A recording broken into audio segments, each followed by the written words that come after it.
Good afternoon, everybody. According to my clock, it is 1 minute to 4 o'clock. So welcome to all of you that have joined. My name is Sue McKenna from the Centre for Postgraduate Studies. I'm tempted to put on my camera, but then given the fact that I have a lockdown haircut, when I got irritated with my fringe in my face, I took a pair of very blunt scissors to my own hair, and it is a moment of regret, but so be it. So I won't turn on my camera, but thank you to all of you for being here today. I am going to ask all of you, if you don't mind, to turn off your cameras, just because it increases the bandwidth. So I'm sorry to say that, because it's actually quite lovely. I'm sitting looking at people's faces. Very nice to see you. But I know that it does increase the bandwidth. So if you don't mind, I know some people are counting the gigabytes as we speak. So if you're able to turn off your camera, that would be fantastic. It is quite a difficult thing to do what should be a really interactive session via this kind of session. Normally when I run this workshop, I'm able to really enjoy the sort of interactivity and small group work that I can put into it, but I'm going to have to do things a bit differently today. And in particular, I'm going to have to mute your mics, which seems incredibly dictatorial of me, but again, it's to try and help both with bandwidth and to try and make sure that we don't get all sorts of echoes and so on. If I'm just trying to turn off different people's videos, I hope you're not going to take it personally that I just stop your video, and if you suddenly vanish, it's me being just getting rid of your lovely faces, so sorry for that. Okay, so welcome to all of you. It's really lovely to have this big group with us today. A couple of things. Today's session picks up on a session we had a few weeks ago about collecting qualitative data, and today we're talking about analysing qualitative data. But I think it's okay if you weren't in the previous session, that's fine. Before I get going any further, just to let you know that there is a chat bar. If you haven't used Zoom before, you'll see a little chat bar message somewhere that you can click on to add comments, and I'll try and keep my eye on them as we go, and I'll certainly scroll through them afterwards. So whenever I talk, please feel free to use that chat bar to share a thought or an example of something or to ask a question. And I'll try and keep an eye on it. For now, I noticed that someone's asking me about recording. Yes, I am recording it, and it will go onto the CPGS YouTube channel where the other seminars are kept. But I'm a bit behind with uploading onto that YouTube channel. I'm going to have to try and catch up a little bit at some stage. But if there's anyone who doesn't have the data to join us live, then the seminars are on that channel and can be viewed when you find yourselves in Wi-Fi spaces. And on that note, if you have a look at the screen at the moment, you'll see what the CPGS offers. Every Monday and Friday, we have Pomodoros. If you know of people who don't have Wi-Fi to join our sessions at the moment, but they would like to join us via WhatsApp, the Monday and Friday sessions are offered simultaneously through Zoom and through WhatsApp. Wednesdays we have writing circles, so tomorrow we'll have writing circles. Tomorrow we've also got a special 1-hour session on mindfulness in academic endeavours during the lockdown, so you're welcome to join us for that. And then Tuesdays and Thursdays we have the guest seminars, and as you can see from the schedule, we've got a number of really interesting seminars coming up. To find out about all these things, you just need to make sure you're on my mailing list, cpgs@lists.ru.ac.za. So if you'd like to find out every day, but be warned, I send out an email every day.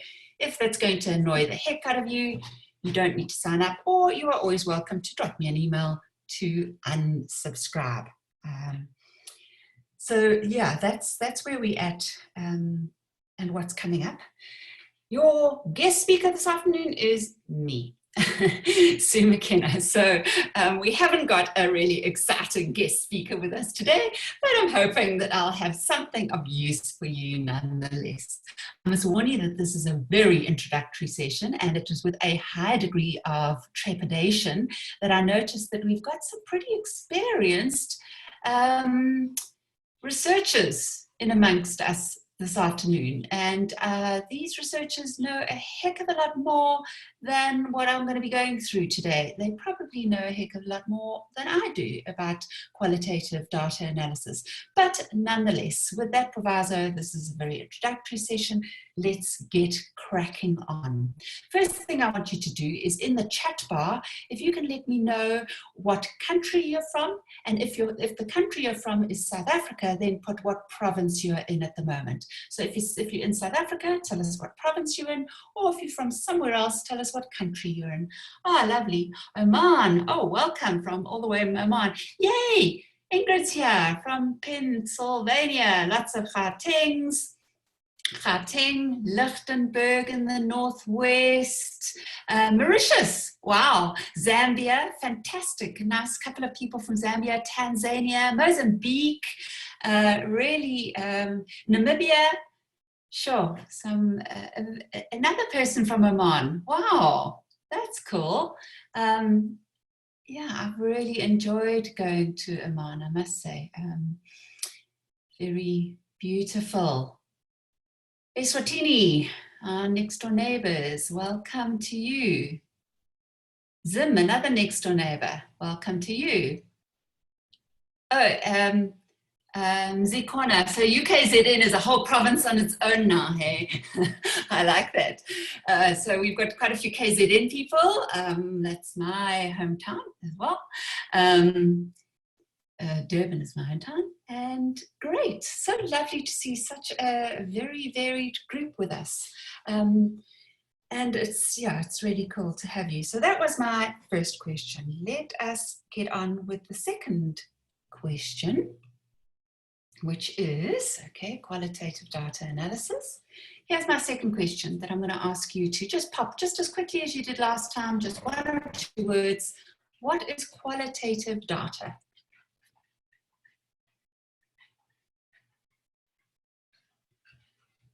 Right, it's without stats. It's not numbers. I like that. Okay, it's rich data, so it can be rich descriptive data. So it can, in some senses, have a richness to it that maybe you lose if you're looking only at numbers. Social. Some people have lost, someone says they've lost audio. Are the rest of you able to hear me? If you can just say yes, and amongst all the other lovely, got audio, okay. Yes, descriptive data, contextual meaning, lived experiences, some lovely terms there. And someone has said, Robson, hey Robson, nice to see you. Robson has said data inclusive of numbers, and that's quite interesting because, you know, when we talk about qualitative data, we often sort of put numbers on the one side and qualitative data on the other side. And I think there's good reason for that, but we must be careful not to separate them completely into an idea that the one lot is objective, measurable, and the other lot is subjective, relative, constantly shifting. Because I don't think that that is quite as clear-cut as that. There are many disciplines that take open-ended qualitative data and then translate those into numeric counts. So you may be dealing with qualitative data in the sense of interviews, but then you're doing counts of how many past tense verbs people use.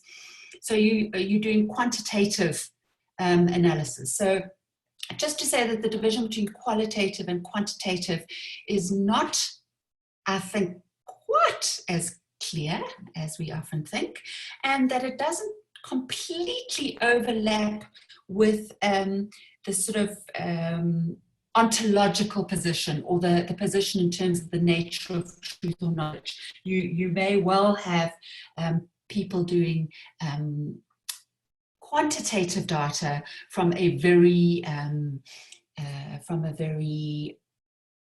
what can I say, quantitative, they may be looking at quantitative data with a concern for social interpretations. They may be looking at qualitative data, but trying to reduce that to massive counts. So a few more interesting points there. Sasanke asked that it often answers the why and provides explanations. I think that's important, and that's why often you'll find people using mixed methods or piggybacking. You might have a large-scale quantitative study and then someone else does a follow-up qualitative study. The quantitative study might give you a sort of an overview of what is happening here, how many people are doing this. The qualitative may allow you to go deeper to say, well, why is it happening like that? Gary has said what I wanted to come to as a conclusion for this particular question, and Gary says to us, it's about qualities and characteristics, and I often think that's quite useful. A bit simplistic maybe for me to say it like this, but I find it useful to think that quantitative is about quantities, qualitative is about qualities.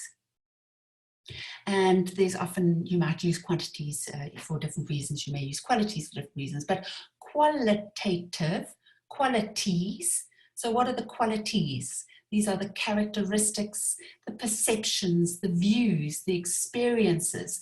This is what the nature of qualitative data is.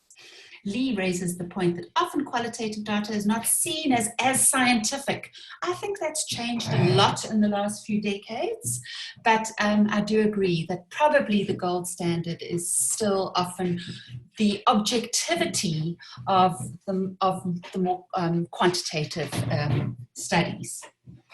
Okay, but indeed, I think that we need to note, as Tanya points out, that even the so-called objective natural sciences are in many ways subjective. People choose to do things in a laboratory and what to do and what to look at. A little quick example is that almost double the amount of dollars are spent on erectile dysfunction research as are spent on malaria research. So there you go. Science is not neutral. It's always a bit subjective. We're always involved in the decisions that we make. Right, I have a dog demanding attention even while I'm trying to do this. Let's move on. So the next thing I want to ask you is just to get a sense of who's here and what kind of research you're all doing, is I'd like to ask you to answer this question. Let me see if I can pull it up. If you can just, hopefully you'll soon see a questionnaire, and if you can choose as many as apply to you, your research. What kind of data are you collecting? Are you doing interviews, focus groups, which are like group interviews, questionnaires, surveys? Those terms are often used interchangeably. I'm inclined to think of questionnaires as shorter and to a more prescribed group, and surveys to a much larger group, but some people use those interchangeably. Images, where you try and analyze, it could be paintings or pictures or photographs. Videos, and then other. That was just a catch-all because I wasn't sure what I'd left out. So I'd be very interested if any of you click on other. So if you see the questionnaire on the screen, just choose as many as makes sense for you. So please just click on whichever may. Oh, I left out documents. How can I have done that, Ronelle? Yes, other. Documents are a very common form of qualitative data. You may be looking at policies to try and see what the views of the policymakers were, or legal documents. Right, stop, sit down. I'm going to be back in a second, guys. While you are voting, I'm going to try and get the dog out of the room.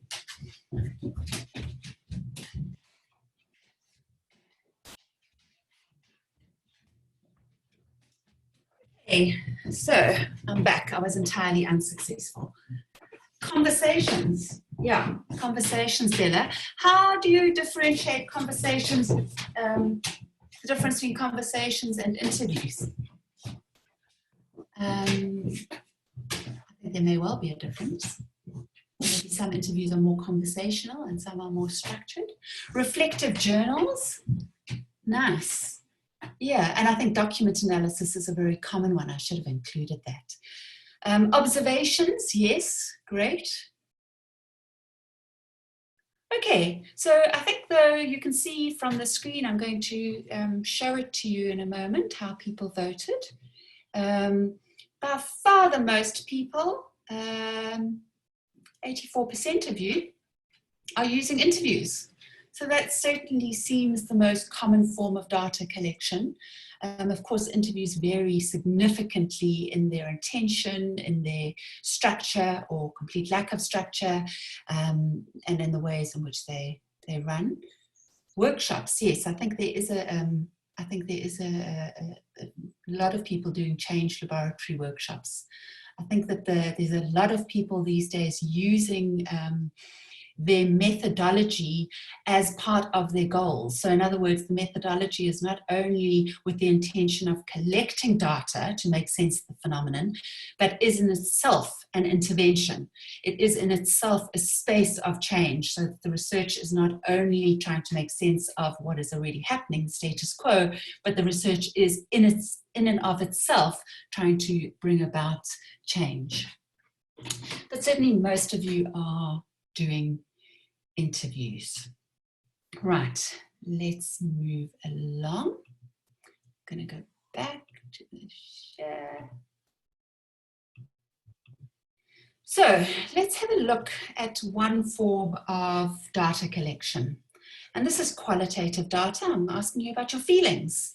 So I'm going to ask you, what has been your dominant feeling during the lockdown?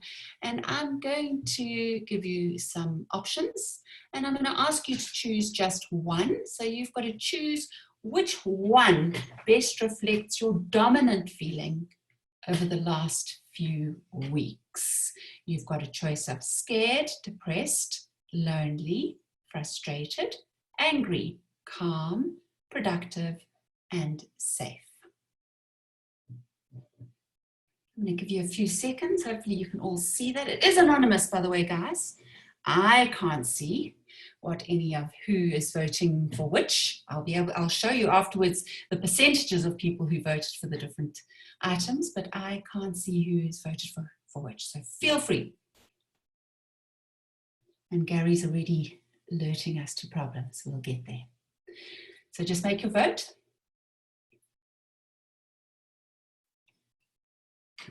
Okay, 110 people have voted. It's about 20 of you left to vote. It's not an easy decision, is it?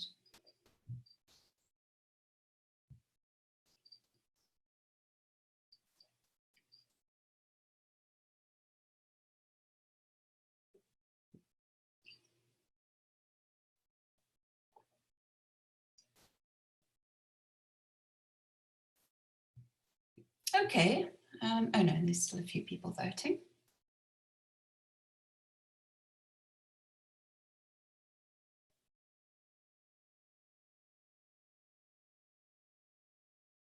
And I can see some of the comments that are already raising the concerns about this particular kind of data collection. Okay, let me share that with you. There's a couple of people who haven't voted. Maybe for all I know, they've wandered off and gone to get themselves a cup of tea. Who can blame them? There we go. So I'm going to share the results with you.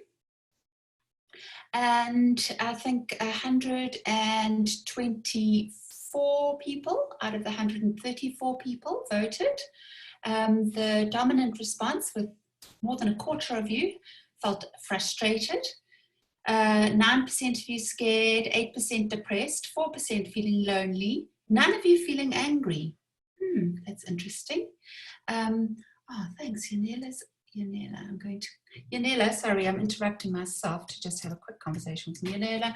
Yanela, I'm making you co-host, okay, just in case something happens that I need to go off and deal. So already a few of you have mentioned some of the problems with this particular mode, this particular question. What do you think are the problems with collecting data? Today's focus is on analyzing the data, but it's no good analyzing data if you've got crappy data. So actually, your decisions about analyzing data need to have been thought through quite a lot before you go out and collect your data. So So although our focus is on analysing data, let's just briefly start by focusing on the collecting of the data. If this was one of your questionnaires in your survey or your questionnaire, this was one of your items, what is the problem with it? What's the problem with this? Oh, I didn't even notice, relaxed at the bottom there. So that's one of the problems, is that I never even scrolled down and saw all the options. So let's have a look at what are some of the problems with collecting data in this way. Okay, Bekumuzi says one of the problems is honesty of participants, and definitely collecting data, qualitative is about qualities. It's a personal issue. You're wanting them to be open. You need to have a lot of trust, and they need to really feel that they are willing to share with you. Sue's comment as well, you're trying to just collect quantitative data. And I think she's got an important point here.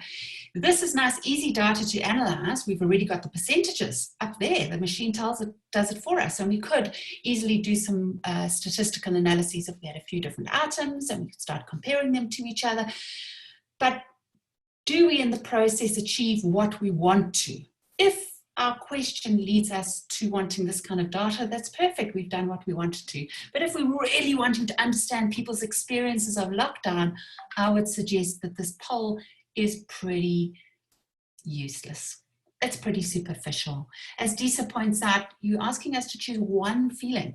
Okay, we said dominant feeling, but experiences are complex. And if you want to understand our experiences, you've got to wade into the messiness. You've got to live with that complexity. Jen has pointed out, do people understand the options in the same way? Depressed is a good example of that. That term depressed has very, very different meanings, I would suggest, for different people. And so you might end up by saying, 8% of people are depressed. But are they depressed, or did they have moments of depression? And what do they mean by it? Robson points out that you haven't got the facial experiences, you haven't got that connection that you might get from face to face. Samukezi is saying, will I ever reach saturation? Because every participant he speaks to offers different experiences, and it's so good because it's rich, and that shapes the way in which the two of you interact. Okay, I'm going to move along. And we've already said there are lots of problems with that. Okay, now to move from data collection now to data analysis. You've collected a whole lot of analysis of data, and it's complex, detailed, rich, and messy data. We've already said that. If you're working in qualitative data, then you're really interested in the idea that the social world is not simple causal. If I do this, then that happens. It doesn't work in entirely reliable, generalizable ways. You may have a teaching methodology, for example, and you study that methodology and you research it with a certain group of students, and you're able to show how that teaching methodology works perfectly. And the next year you could follow it exactly the same, and it flops completely because there are other variables in the room. And the bottom line is that when you're working in the social world with qualitative data, is that you can't control the variables. You're not in a closed system of a laboratory where you can control the air conditioning and the measurements of the liquids and the heat of the liquids and whatever. You're working with human beings, and human beings are complex people who you sit in your body with your history, your emotions, your experience, your personality, your childhood, your how you're structured by society, the resources you have to hand. So every person is going to experience every single thing differently. All of you are sitting in this session, this Zoom session. It's difficult in a Zoom session. You listen to my voice all the time. Some of you are going to experience that as very frustrating. Some of you are going to be bored. Some of you are going to be able to sustain the interest.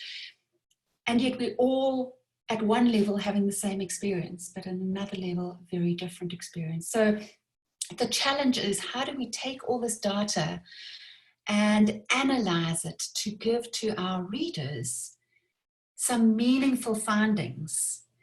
And how do we able to demonstrate those findings in ways that convince the reader that this is not just Sue McKenna's little idea of what's going on in her interviews, but is a genuine finding that they, as the reader, can believe, that it's trustworthy.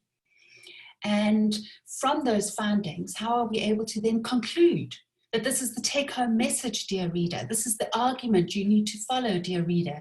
This is the action that we need to take, dear reader. So as an author of a qualitative study, you want to be able to make a convincing case to them that this was what I found. It really was happening in these messy interviews or paintings or videos or observations. And this is what I can conclude. And it's not just what I can conclude as Sue McKenna, but what you as the reader can be convinced of and can take seriously.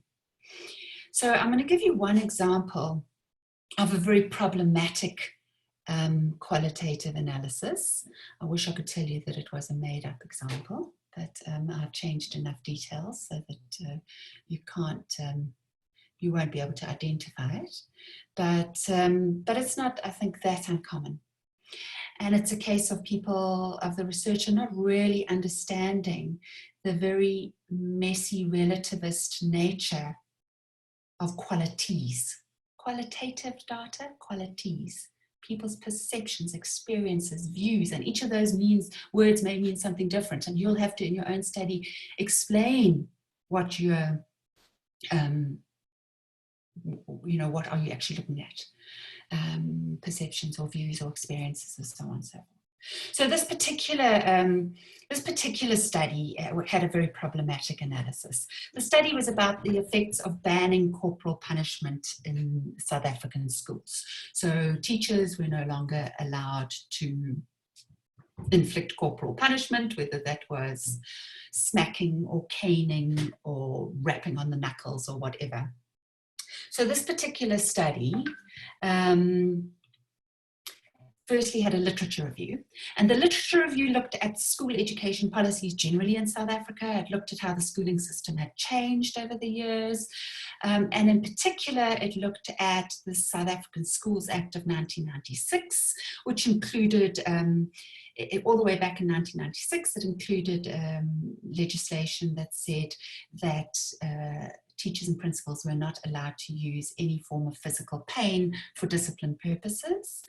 And then it looked at the abolition of Corporal Punishment Act, which was in 1997, which spelled that out in a bit more detail. And then it looked at the Children's Act in 2005, which really spelled that out in a lot more detail, and it included parents.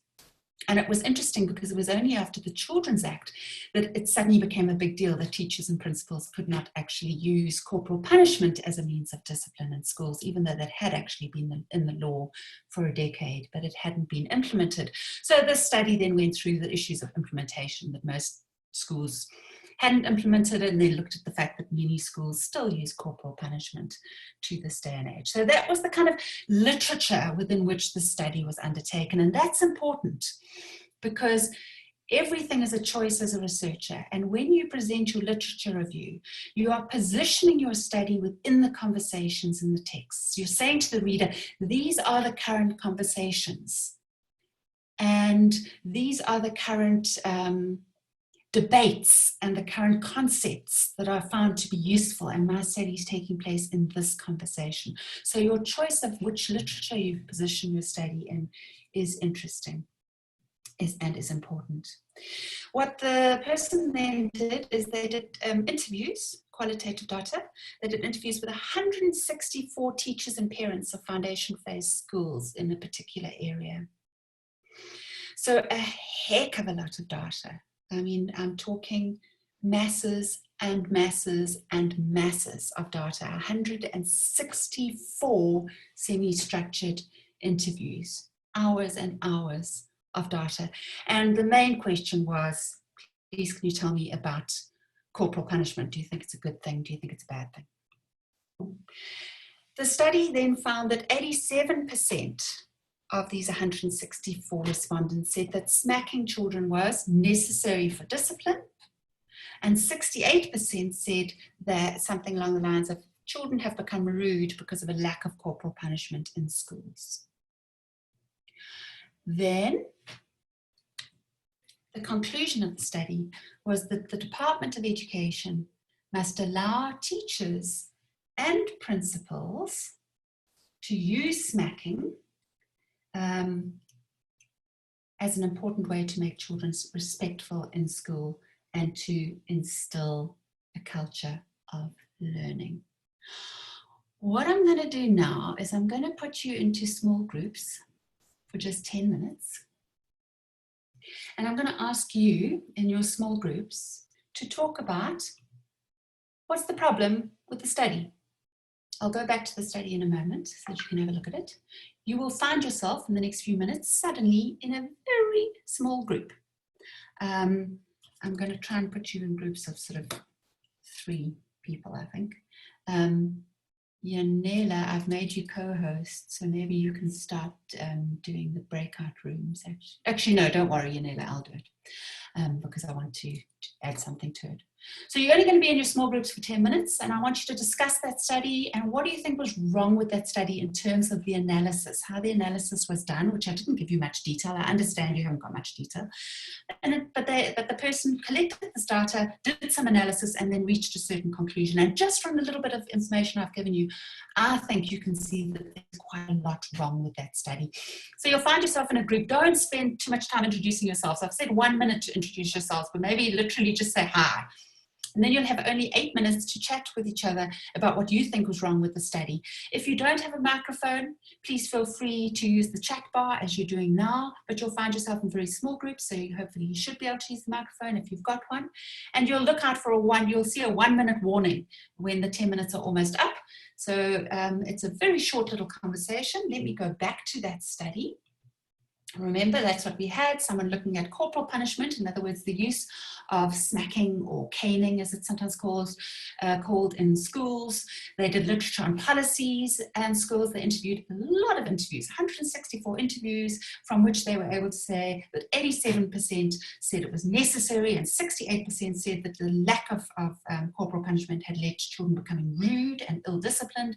And their conclusion is that the Department of Education must legislate to allow teachers and principals to use smacking as an important way to make children respectful in schools and to instill a culture of learning. So in a few seconds, you are going to be divided into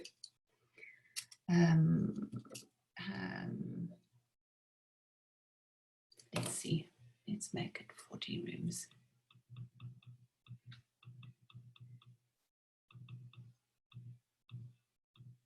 Okay, that should do it. Hopefully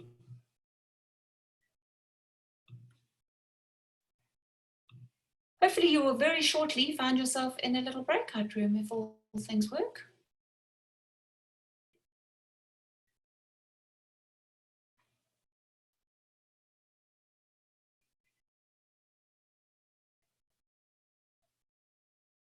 Hi, Anela. Hopefully everyone went into their rooms,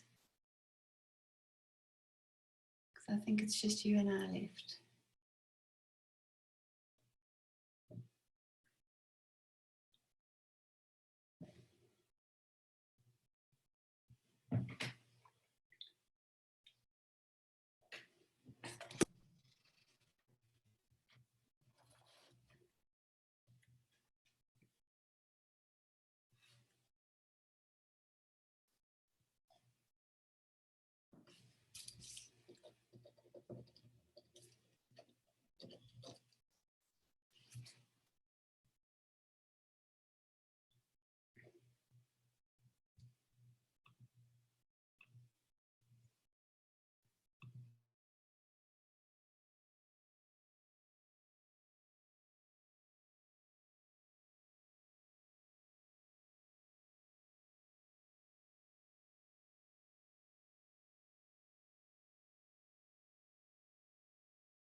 Hello to you guys that have joined me. I think you need to be put into a breakout room. People are at the moment just for a few minutes chatting in a breakout room.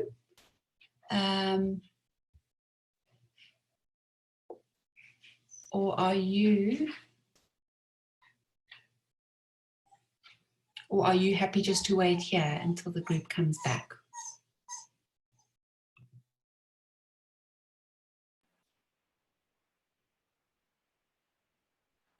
I'm happy just to be here for now because I don't know what's happening in my group, but I don't think people's microphones are working and you can't chat in the group.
Okay, I'm just waiting 5 more minutes. Those people that are in the room at the moment, you are welcome to stay exactly where you are.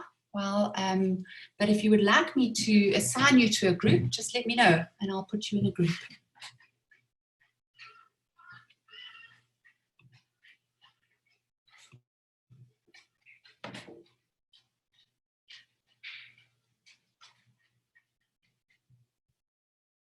Oops.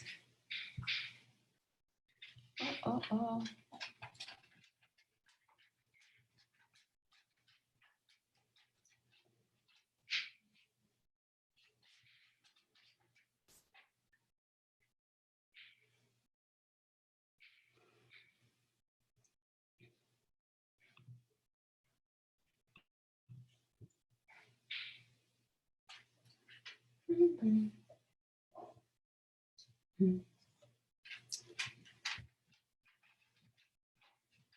For those of you that are in this group, I've got Blessing, Carisha, and Mandalise. You're welcome to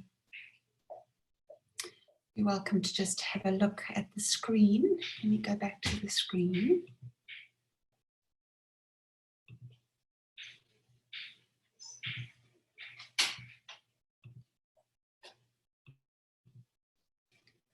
You're welcome to look at the screen and just see if you can figure out what you think is wrong with the study.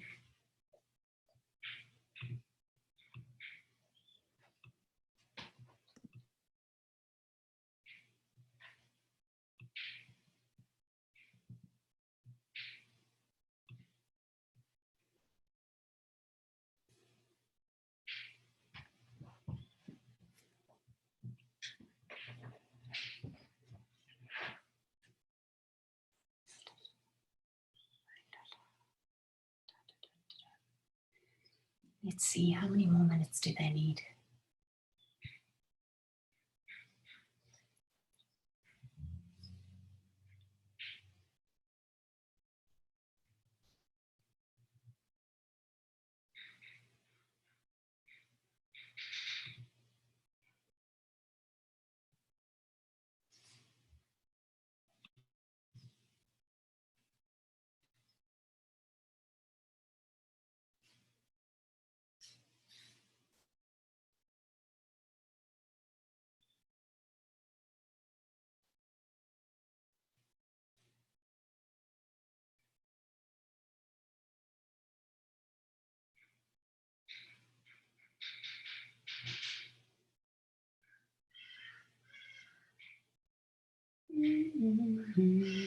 Hey, Blessing, I see you've got your hand up. Don't know if you want, quantifying. Yeah, generalizations. Yeah, I think that's a real issue. Quantifying a qualitative issue, exactly. I agree with you. That's a big problem with the study. Trying to reach quantitative numbers and qualitative. Yeah, I agree.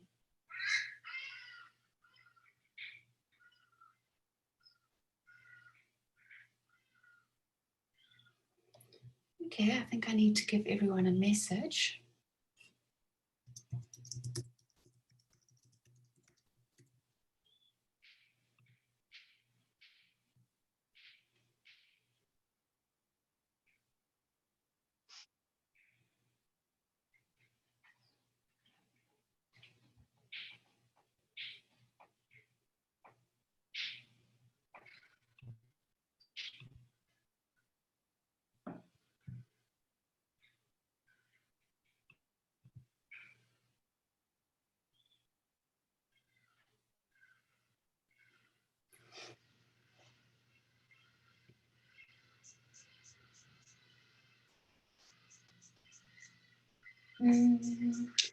Okay, so people are slowly coming back into the main room. So we'll just wait for everyone to join us again.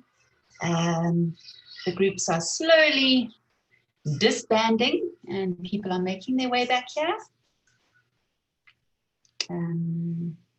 Just a few people left, stuck in their rooms. Hopefully it means that they're busy with very exciting conversations and not that they're still battling the technology. Can be very frustrating, these breakout rooms, if you spend the whole 10 minutes just trying to get your microphone to work. I know how irritating that can be. But in about 10 seconds time, they're all going to be chucked back into this room, whether they like it or not. I have the power. Great. I think slowly everyone's coming back.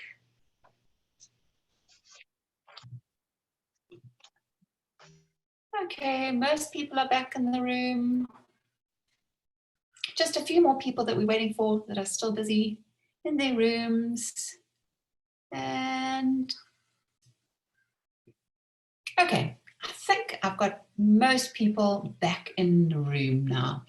Thank you, everybody. I hope that those few minutes worked. I know for some it didn't work. I saw a few people sort of kept getting thrown out of their rooms, or their microphone didn't work, or they couldn't find the chat. The technology is so empowering sometimes and so disempowering at other times. But I hope that many of you managed to have a quick chat. And now I'm going to ask you to use the chat bar to plonk in there as many comments as you can. Just keep them short. Just tell us what came up. And I'm going to tackle a few of them. I think that Gwendolyn has made the idea, well, you know, the idea that they're presenting views of parents and teachers as if that is the fact, as if that was, you know, the truth. And she's suggesting maybe it would have been a better idea to do a discourse analysis, to think what are the discourses that informed the understandings of the teachers and the principals. Abosede says, well, the research question isn't really being addressed. And exactly, it was about the effects of banning, and instead it was about teachers and people, principals' opinions. Becca Muzi speaks about the fact that the sample may, in fact, have been too big because so much data, it's hard to really start to understand the rich considerations. Nobody asked the kids. Thanks, Gavin. No one spoke to the children. Well, is there a problem? There's a suggestion, and I saw that someone asked, where's the study taken? I think it was Vuyo asking, where's the study taken place? And Divanbal says, that there's a suggestion this represents all parents' views. It might represent a very particular group, particular geographical sphere, socioeconomic sphere, cultural sphere, whatever. The literature review is flawed. Thank you, Samakezi. The literature review is very much positioning this as a policy study, but the data was not a policy study. So there's a lack of alignment here. Now, don't be terrified if you hear these things and think, oh, maybe I'm doing that, because we live and learn and no study is perfect. But this one, I think, was particularly problematic. Children were missing. The literature review is just about policies, exactly, Sisonke. Jenny, our personal position of the researcher is a bit suspect. It feels like, and certainly if you read the study, Jenny, you would see Jenny's suggestion is exactly spot on. Feels like the researcher went into the study wanting to show something they already believed. Shiloh, and a few of you, in fact, talking about causation and correlation. So there's a suggestion here that just because parents think something, then it should happen. So there we go. The analysis forgot about the research question, the literature didn't speak to it, and so on. So what I'm going to suggest is that one of the big issues is that they didn't have clarity around a theoretical frame. So I can see a question, Rolly Shasha. You also asked about using it in business studies. Can you use qualitative analysis in business studies? You can use it in any study. The big suggestion I would have when you're choosing your methodology and your mode of analysis is read your way into the field. What are other people who are studying this phenomenon? What methodologies are they using? What modes of analysis? You don't have to bow down and follow the flow. You can push back against it. You can draw a methodology from a different field. You can do all of those things as long as you justify it in a way that convinces your reader. But you do need to be aware of what are the methodologies being used. You don't have to follow them, but you need to know them. If you aren't reading up in the current conversations in the field around the phenomenon that you're wanting to research, you can't participate in that conversation. I think that's absolutely fundamental, that you really need to sort of read your way into it. Okay, so yes, indeed, both Gavin and Monde have picked up the same point. There's this idea that from a sample, it's a big sample for qualitative study, but it is from one geographical area, from that particular group of people, suddenly wanting to say, that this is going to be useful for all people. So fuzzy generalization, James is asking, remember we heard that from Hayler's presentation. We can make fuzzy generalizations, but here, this wasn't a fuzzy generalization. This wasn't maybe we need to consider the fact that parents and teachers are not happy with the current modes of discipline in the schools. We need to understand why they feel that corporal punishment is the right way, but that wasn't the conclusions that this particular author reached. Now, there are lots and lots of potential theoretical frames that could have been brought to bear on this study. But as you see from the literature, this researcher didn't bring a theoretical frame to bear. So I've just really randomly thrown up a whole lot. So they could have done this from a sort of psychological or sociological position. So there are all sorts of theories about childhood experiences and how what happens to you as a child has huge effects on how you behave as an adult and how you can think as an adult. There's ecological theories, evolutionary perspectives, behavioral theories, rational choice theories, control theory, social bond theory, exchange theory, stress theories, social control theories, family dynamics theories. All of those sort of psychological, sociological theories. This researcher could have taken any of these. They would have had to make a case for why that's the correct theory to use to look at their data. But but they could have used any of those. Or they could have used some educational theories. So there's a whole lot of learning theories. There's affective theories that tell us that students' emotional well-being has effects on how they learn, and in fact argues that if students are too stressed or panicked, they will not be able to learn properly. There's cognitive developmental theories, there's sociocultural theories, there's behaviorist theories. Or this could have been a legal study, which could have brought in human rights theory, or it could have brought in family law theory. So we need to have some kind of theoretical approach to our study. Typically, this would have been developed in your proposal. You would have said, this is the phenomenon, and these are the theoretical lenses that I'm using to look at this phenomenon. That might change. You might draw on a few different theories, and it might shift as you go. And I think that word theory can be rather overwhelming. But the bottom line is that when we look at data, we've got to be able to show that the theory is allowing us to make sense of that data in a way that an ordinary, everyday eyes, just looking through the normal, common sense perspectives of an ordinary person, won't show us or won't allow us to see what's really happening in the data. And a theory allows us to have some kind of x-ray vision, and that x-ray vision allows us to see things that ordinary everyday eyes don't see, but it can also act as blinkers. So this researcher could have used any of these theories or 100 others. But what they did instead, and I'll go back to the study quickly, is they just took a very common sense. Corporal punishment's illegal, but parents all say they should have it, therefore we should have it. That is perfectly fine for a dinner party argument. And many of you may be sitting here thinking, yeah, well, bloody hell, kids should get a smack because they used to be much better behaved when they got smacked. Or you might be sitting here thinking, and this is appalling, if you smack children, they grow up to be violent society.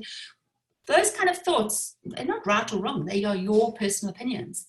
And there's nothing wrong with them. And you can even express those views on Facebook or Twitter or at a braai or shishinyama, whatever, or around the dinner table. But they'd have no place in academic knowledge building, because academic knowledge building is not just based on our perceptions. We're using people's perceptions and views and ideas as qualitative data, but we're using a theory to try and see beyond the common sense. So, by the way, someone's asked me, what time is this going to finish? We do normally finish at 5, but we'll see how we go. I'm a little bit behind. If anyone has to leave, we are recording. So moving along. So what I've got there is, what is the appropriate theory for your research question? So you can't just choose a theory because, oh, I like that theory. I'm a feminist, so I'm using feminist theory. I'm a Marxist, so I'm using Marxist theory. Of course, your views in the world are going to have a huge influence on the kind of research you do, without a doubt. And you will, in your study, articulate that. Why are you taking that feminist position? Why is that Marxist position important to you? Without a doubt, you will choose a theory based on your own lived experience. But it has to be appropriate to the research question. You can't just use it because it's your favorite theory. What other question did I have there? I said, you need to have a sense of how that theory's been used by others in your field, whether it's education or law or whatever, or within your subfield, corporal punishment or childhood psychology. How are people using that theory? Sue Burton's asked a good question. Do you have to choose a theory, or can it be more inductive? And indeed, those of you using grounded theory and various iterations of grounded theory, you will have a look at the data and allow theory to emerge. But that is not a simple everyday thing. A lot of people say, oh, I'll just wait and see what the data says to me. And you'll develop theory from that. That's absolutely fine, and grounded theory is based on that idea. But that doesn't mean you go in as a blank slate. No one goes in as a blank slate. You do need to have a real sense of the current conversations around the topic. And I know Glasser and Strauss have split, the sort of, they started out the whole grounded theory, and they've now taken completely opposite views. Glasser and Strauss actually have a big argument with each other. So if you're going to use grounded theory, you also need to decide sort of which approach are you going to take. But even grounded theory is not looking at the data with your everyday eyes. And don't just find your theory and say, yay, dear reader, this is the greatest theory and it's going to be perfect for this research question and this is how others have used it in the field. You also have to find the critiques of that theory. I actively look for the people who disagree with the theoretical lenses I'm putting on. I actively look for them so I can speak back to them in my writing. So that if you have an examiner who says, yes, but what about XYZ? You've already said, well, a lot of people are concerned about this theory because of XYZ, and that's why I've chosen to do it with that, or that's why I'm, etc., etc. Speak back to the critiques. What are the blind spots? The theory is a set of glasses, but it can be a set of blinkers. It can stop you from seeing certain things. And people who become so obsessed with the theory can sometimes lose sight of what's in the data because their theory is almost forcing them to look at certain things and to avoid looking at other things. So just as you're looking for the critiques of the theory, think about what the blind spots might be. And for that reason, sometimes people have to call in another theory halfway through. They've been using one theory, but they can see something going on in the data that their theory isn't really helping them to make sense of or articulate. Very over time, so I'm rushing now. If you're able to stay, please do. I'll just keep going. I've already said that. Do you need more than one theory? So you need to know the field. If you're joining a field, you're joining a conversation. A lot of people have been doing research in that you don't have to bow down to them, you don't have to agree with them, you don't have to use their methodology, you don't have to use their mode of analysis, but you kind of have to have a sense of who's come before and what's going on. I've said all of this. You need to be a researcher and not a reporter. Often novice researchers, they've collected all this data and I found that their findings section is just a summary. This person said this, that person said that, this person said this, that person said that. Or as in the case of the last person, they try and put it into numbers. So 87% of people said this, 68% of people said this. I don't know who administrator is. Administrator's got problems. Let me try and help you, administrator. Sorry. Just hang on 1 second while I try and help someone who's battling with a connection. I don't know why. Sorry, administrator, I don't know why. But hopefully when you get the recording, that will work. Okay, so you need to be, how do you know if you have a researchable problem? Well, you really read your way in and you read your way into your question and you test it out with your supervisor and anywhere else you can test it out. Okay, what is theory? I'm going to take you through a very short little video and then we're going to do a practical exercise, and unfortunately that is going to take us about another 20 minutes. So hopefully many of you can stay for that. A quick video. This video is just a few minute video to say what is theory. It's a video that my friends Chrissy Bowie and Mandy Lengwa made, and it comes from that postgradenvironments.com website, which I highly recommend for short little videos for helping people with different aspects of postgraduate education. I'm hoping this video works. Hello, my name is Chrissy Bowie, and this is a short presentation exploring the construct of theory in postgraduate research. The presentation is trying to answer the question, what is theory? All postgraduate research, regardless of its level, whether it's honours, master's or doctoral level research, and also regardless of the subject area, needs theory. Sometimes theory used in a particular area is so accepted, so taken for granted, that no one bothers to state it up front. That means that there's no explicit description of the theory being used to inform the research, to underpin the research. The theory itself might not even be mentioned.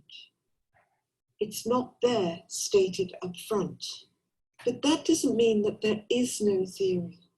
Rather, it's that the theory is hidden, it's covert. And this is often the case in the natural sciences, where the theories are so agreed upon that researchers and postgraduate students can just begin with that assumption and move forward with describing the actual research design and so on.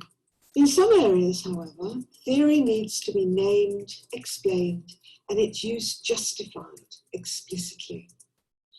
And where this is the case, the proposal, for example, has to argue for the use of a particular theory or theories. And then that theory needs to permeate the entire thesis.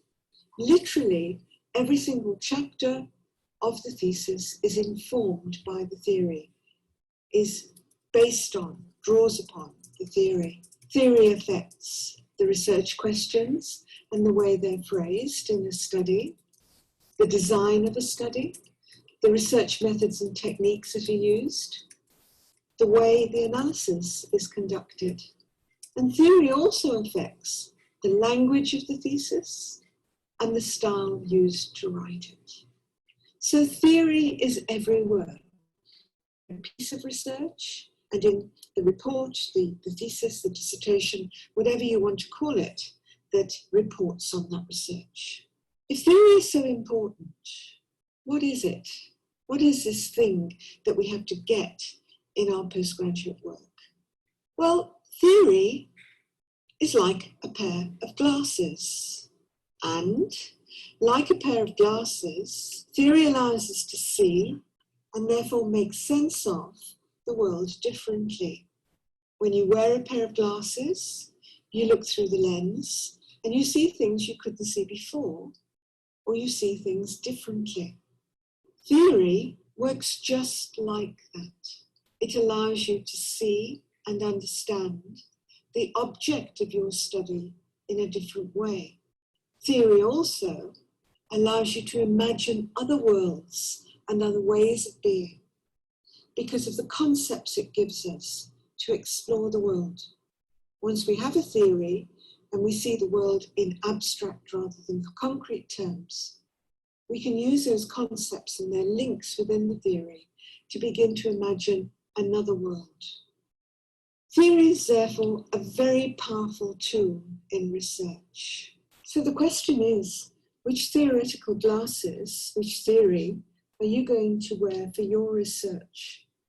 That means asking yourself what you want to look at and how you want to look at that thing.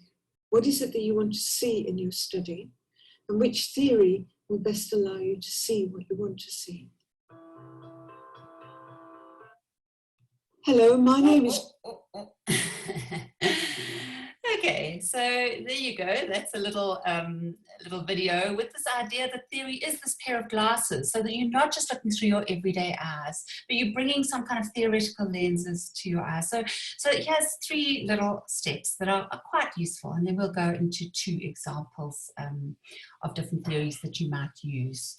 The first is, I think it's important to start with what we call soft eyes. Don't try and bring the theory too soon. Read through your data lots and lots and lots. If you can, transcribe your own data if you're doing interviews. I know Renelle, I think Renelle's with us today. Renelle did her own transcriptions and she was saying how much it helped her because in transcribing it herself, she really came to feel her data and she had a real sort of sense of that data. But even if you hire a transcriber, listen to those recordings a few times, read through those transcripts, so become familiar with your data before you try and impose the theory onto it. And then make sure you have a strong handle on the theory. Make sure you've really read up, and if you're using quite complex theory where the theorists themselves write in quite complicated ways, you sometimes, as I said the other day, you've got to creep up on them. You creep up on Bernstein by reading the Wikipedia page on Bernstein and reading some PhD students who've used Bernstein and reading some journal articles about Bernstein, but eventually you've got to go and read the theorist yourself. So make sure you really understand that theory and make sure you understand what glasses you're putting on your face when you look at your data and you look through those lenses. You're not just looking with your ordinary everyday eyes. Oh yeah, parents should be smacking their children. You're looking at it, well, okay, how does the theory explain the issue of corporal punishment? How does it make sense of it, and what am I seeing in the data? Yes, Rita asked, can you change the theory? Yes, certainly in our faculty, you can change the theory if your data is demanding a set of lenses that your current theory is not allowing you. It's not doing the work. Yes, people often then bring in a different theory or get rid of the theory they were using. And make sure you've got a strong handle on the literature related to the topic. You can refute the literature, but you need to know what are the current concepts and understandings that are being brought to bear. Right. I want to take you to you need to have a clear and convincing reason, and you need to articulate that. So you need to make an argument for the focus of what you're focusing on. Why are you focusing on this thing? Why are you pulling out that particular part of the data? Why are you pulling out those quotes and not those other quotes? On what basis are you selecting what to put under the microscope?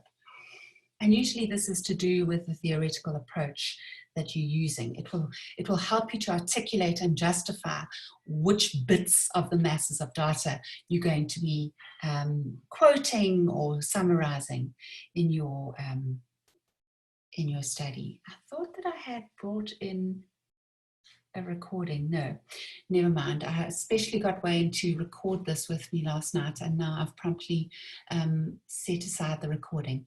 Never mind, I'm going to read it to you. So here we have an interview, and as I say, my poor husband made him act it out, and then I saved it on the wrong computer. Never mind.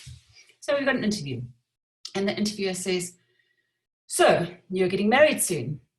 "Yeah, it's quite exciting, I guess." "What made you decide to take the leap?" "I don't know. It's just time, I guess. I mean, it's like, well, we've been together for years, and it's probably sort of like, it's time. She wants kids." "And do you?" Yes, for sure. I mean, I'm 32 already." "And so you're getting married?" "Yeah, I mean, I think kids need to be born into a marriage. I'm not really religious. I mean, I believe in God. It's just, I don't go to church or anything. But if you want kids, yeah, you need to be married." And she really wants it. Oh my gosh. She wants the whole 9 yards. Flip. Costs a fortune. But it's once in a lifetime. You hope. Is it, do you think? Sorry, what? Once in a lifetime. Yeah, I hope so. I mean, unless it's hopeless. I don't see the point in staying, really. I'm no marriage expert, but I mean, if you're really unhappy, there's not much point in staying together, is there? Okay, so there we have a little bit of data. We have an extract from an interview with a chap who's about to get married. Now, depending on what theoretical lenses you put on, your analysis of the same piece of data is going to be fundamentally different. What research question are you asking? And then what theory are you going to use to look at this beyond the everyday? I'm going to take you through 2 quick possible theories, and there are a million. And I'm going to do the exact opposite of what you should be doing, because I've been speaking to you and saying you really need to get yourself in that theory, live in the theory, understand the theory. So that pair of glasses, you can't even feel them on your nose anymore because you're looking through them and they are so much part of who you are and how you see the data. It should be second nature. I'm going to do the exact opposite now. I'm going to just throw you into a shortcut, quick and dirty explanation of a particular theory. So No. Yeah, it's quite exciting, I guess. Oh, there's my recording. Decide to take the leap. No, oh dear. It's just time, I guess. I mean, shame, that was my husband talking. I did record him after all. Poor man, all that work. So here's one theory. This theory is a more linguistic approach. Now, if those of you who are linguists in the room, forgive me, because I'm only going to take one tiny little bit of linguistics, a linguistic approach to that. You would have looked at all sorts of aspects, but let's just look at one particular aspect, and that's what's called hedges. Now, hedges in linguistics, I did my master's in linguistics, so I feel a bit bad giving this real potted, summary, simplified version. Hedges are mitigating words. They're words or phrases that you put in any kind of utterance to kind of reduce the conflict, or to try and bring about politeness, to try and soften the blow, to try and make sure you're not bragging. So hedges are things that we would put in to kind of make it clear that it's not us, or that we, so have a quick look at that. There's the data again. Can you see, if you were analysing for hedges, and that wouldn't be a whole theory, that would just be one tiny part of a theory, but you would start to see hedges going on. I don't know, I guess, I mean, well, like, I mean, I think kids need to be born into a marriage. I'm not really religious. I don't go to church or anything. Those are all hedges. This particular interview is full of hedges, you know. Let me try and, is it, I mean, I don't see. All the way through, this person is using lots and lots of hedges to kind of distance themselves from the real message they're trying to give. Does that make sense to you? Can you start to see how that might be one particular way? You could even quantify that. You could count how many hedges are used and show that that indicates, well, what does it indicate? Let's use the chat bar. Can any of you guess what a linguist might say about the fact that this interview, this bloke, is chock-block full of hedges? What might, and I know we're doing a bad job of this because none of us have really steeped ourselves in the theory, but just for the hang of it, just for the fun of it, just as an exercise, what might you be able to say? Aha, Renelle says, this guy doesn't want to get married. Absolutely. Ambivalence, absolutely. So the hedges here are indicating a sense of ill at ease, wanting to distance themselves from some of the beliefs that seem to be attached to that and so on, unsure what he wants. Absolutely, perfect. So let's move on to another set of theoretical lenses. So this time, critical discourse analysis. Yes, Beckham was indeed peer pressure. Kevin. Well, Kevin's making a good point. He's madly in love. He's just a guy. By the way, that's a really important point because I know that Kevin's laughing and joking. He even put a little emoji there. But, oh, and Kevin, you once recorded this for me too. But I get what Kevin's saying as well, is that we must bear in mind that different groups of people, different cultural beliefs mean that different people have to behave in different ways. And in many cultures, men can't be seen or are socialized to not be seen as too romantic, too emotionally astute, too readily willing to share their emotions. So you must, we need to be careful of ascribing intention to the interviewee by virtue of our theory. And Martina speaks about the interviewer. I'm not going to go into detail about the interviewer, but actually it's not a very good interviewer. You'll see there's a few times where the interviewer is very clearly putting particular positions. But a critical discourse analysis, a very different theoretical lens here. The lens says that discourses act as mechanisms, that the way we talk about things have effects in the world. If we talk about things in certain ways, it actually constrains how we behave. If you live in a culture where women are always positioned in certain ways, it's often that discourse is often subtly shared through often not very explicit rules, but just certain terminology, certain ways of talking, then that might position women as being capable. It might in fact make it very difficult for women to do certain things because the discourse positions them. So I'm just using gender as one example. Critical discourse analysts would tell you that everything is discursively, the discourses are around us in every single moment, and that they don't necessarily make us behave in certain ways, but they can increase or decrease the likelihood of us being able to behave in certain ways.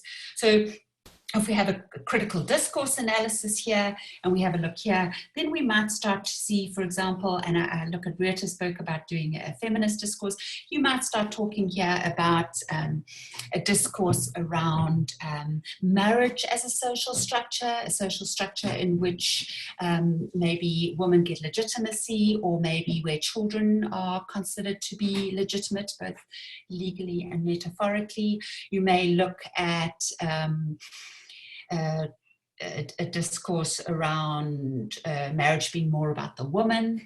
So those are just two rather hurried examples of different theoretical lenses you could bring to bear, which allow you to see things beyond just reporting he said, she said. I mean, there are lots of other analytical frameworks. You could use a thematic analysis. You could use one of the many tools of legitimation code theory. You could use analytical dualism, Margaret Archer. You could use Fraser's theory of redistribution and parity of participation. There are 100 different theories, but depends what question you're asking, and your theory should allow you to make sense of the data in a way that allows you to say something meaningful to your readers. So those are just a couple of crude examples. Real data analysis is much more complex, much more messy, and you need to really have a strong sense. I mean, to undertake proper analysis, not what we just did, you would need to have engaged in depth with your theoretical lenses so that you can bring them to bear on the data, and with the literature on the phenomenon. So in this case, the phenomenon might have been marriage. What does the literature on marriage tell us? And the theoretical lenses might have been critical discourse analysis. What does the literature on using critical discourse analysis tell us? And you bring those together, because you need to move beyond just telling us what's in the data. Don't just sum up. You need to actually be able to make a convincing argument of what emerged from data and what I, as a reader of your text, should understand about that emergence. What emerged, why is it important, what does the theory tell us is important about us, and what are the conclusions we can reach. Those conclusions might be recommendations for action, for policy, for interventions, or they might just be, they don't need to be recommendations. Conclusions can just be explanations to say, well, this is what emerged in the data, and this is how we can understand this phenomenon better. I've said there, beware percentages. Sometimes I see people trying to use percentages and they only interviewed 10 people. And then they start telling me 70% of the participants were angry about this and this. No, not 70%. It was 7 people. People use percentages to try and sound like you're doing a big scientific quantitative study. We use percentages to make sense of big complex numbers. Don't use percentages for small samples because it looks very pseudo-sciencey. The findings you present to your reader have to be credible and convincing. It can't just be, oh, I think this is really important, or I saw it in the data.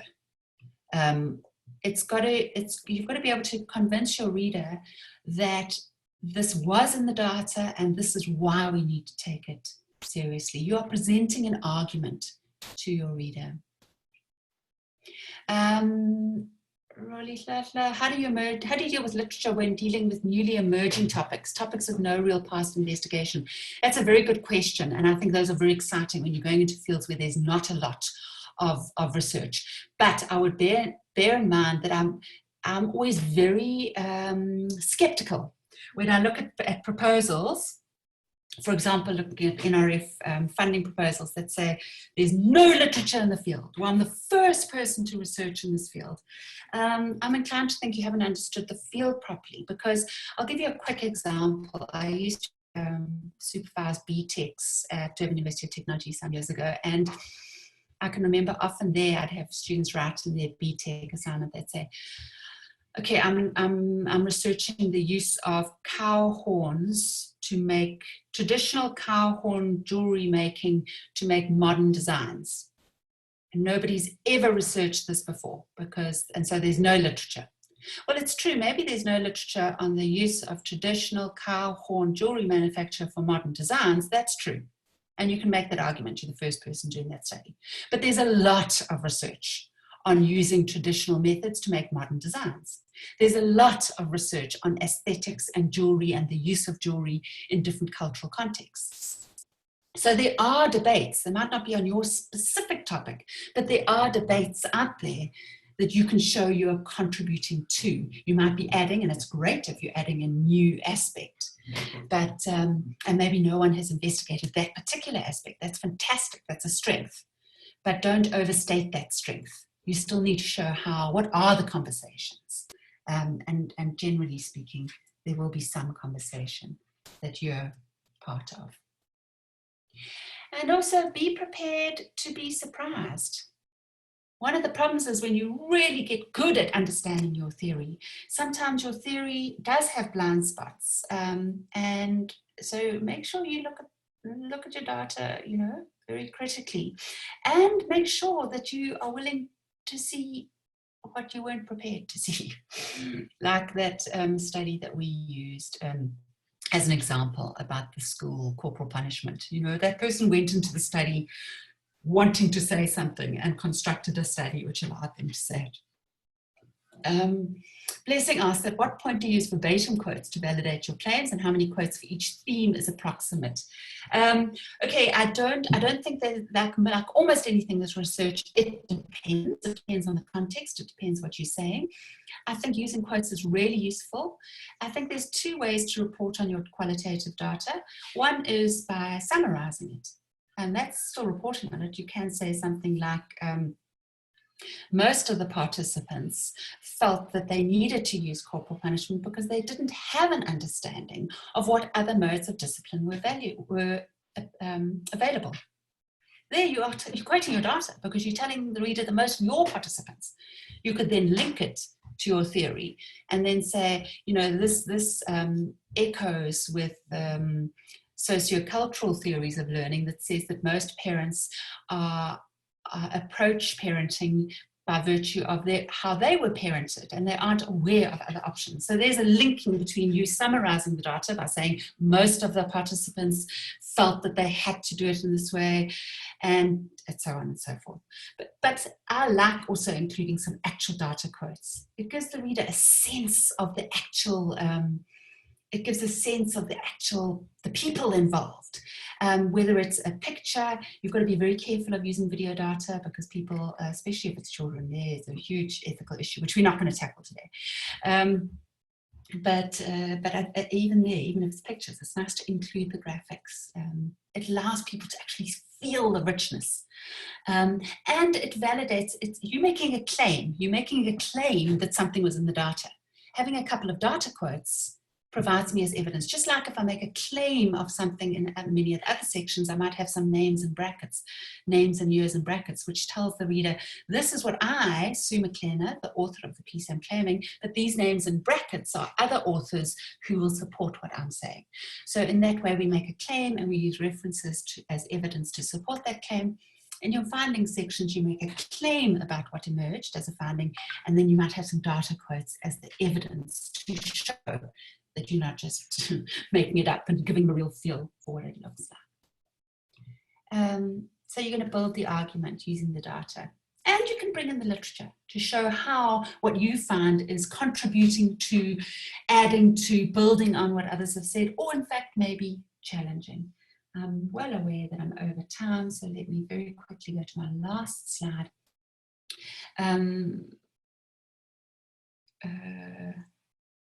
Tell us the significance. Yeah, so answer the so what question. So don't just report, he said this, she said this, those people said that, these people said that. So what? So what? What do you want me as a reader to be convinced of? I like to use software, especially when you've got lots of qualitative data. It helps you to manage it. It doesn't do the analysis for you. So don't write, oh, I used Invivo to do the analysis. Well, yeah, it just helps you, but you still got to do it. Whether you use Invivo or Atlas TI, I think they're both much of a muchness, but that is a matter for another day, and we will be offering an entirely online course on how to use Invivo in June. So I can tell you more about that then. I am half an hour over time. I'm very impressed that some of you managed to stay with me till the bitter end. That's assuming that all the names on the participants list are still actually here. I haven't gone off to feed your children or do other important things. Thank you very much for being with me. I'm sorry if I didn't answer. Oh, I did promise I'd answer one particular question. The difference between conceptual framework, theoretical framework, analytical framework. The list goes on and on. The truth is that different textbooks use them in different ways. So it often means that you need to use them according to what makes sense for your field and discuss that with your supervisor. My personal quick summary is that for me, I don't do a literature review generally. I'll do a conceptual framework. I will say these are the core concepts or core debates, and I call it a framework because I show how they link together. So for me, a conceptual framework and a literature review are often very similar. It's what's going on in the literature, what are the debates, the arguments, the concepts, and so on. That for me is the conceptual framework. The theoretical framework is what lenses, what pair of glasses am I using to look at my data? So what position am I taking? And a debate for why I'm taking that position. That for me is my theoretical framework. Sometimes your theoretical framework is also your analytical framework. Your analytical framework are the actual tools you'll use to cut apart your data and choose which bits to take out and report on. Often your theoretical lenses are your analytical lenses. They'll tell you what steps to follow in the analysis. Critical discourse analysis is an example of that. It not only tells you that the world is made up of discourses and how we speak has effects on our life, it also gives you the step-by-step process of what to do with your data to reach the findings. So I'm not sure if that answered the question, but hopefully it started the debate. I guess the bottom line is, and I think this is important, is that different textbooks use the same terms in different ways, and that can be hellishly complicated. Lebo, does the theoretical framework help with the why? I think it helps with the why are you doing this study? Why is it important to look at these things? Yeah. I think that's why qualitative research often works beautifully hand in hand with quantitative. And if you don't, it doesn't mean you have to do the quantitative, but don't be scared to draw on quantitative studies in your discussion of your topic. Because you're doing a qualitative study doesn't mean that you can learn from the more numeric, often quite big, large scale studies.